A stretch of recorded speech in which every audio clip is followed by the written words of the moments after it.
Whether on a morning jog or an afternoon stroll, we often hear birdsong, and for most of us who don't have the trained ear of an avid bird enthusiast, we won't be able to identify it. Dr. Dan Stowell hopes to change this.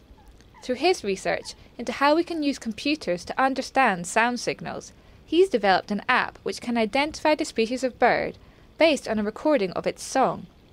The app, called Warblr, compares the recording with a database and then lists the 5 most likely bird species.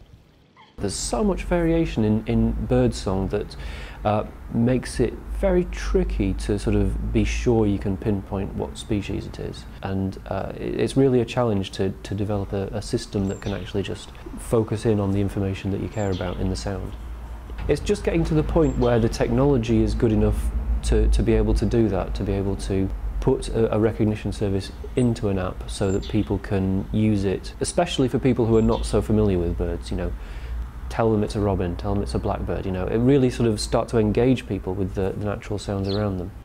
As well as recording which bird is heard, Warblr can also save the details of where it was heard, essential information for conservationists. Tim Webb is from the Royal Society for the Protection of Birds.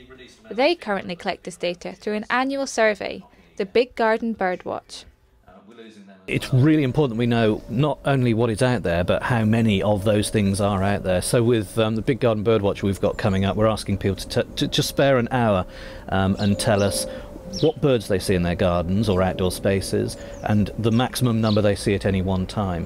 And what we've been able to do is make comparisons with previous years so we get a long-term trend rather than just a snapshot. And the long-term trend has shown things like a 60–70% decline in some species over the past 10 or 20 years. And that means something's going seriously wrong with our environment and we desperately need to do something about that. Tim believes that apps like Warblr could revolutionise the way this information is collected by cutting down on manual number crunching, which can take several months after the survey is done. Despite being a bustling metropolis, London is one of the greenest cities in the world, with parks like this one providing an important urban habitat for birdlife. As well as helping conservation efforts, Dan hopes his app will encourage a whole new generation of people to engage with the wildlife around them.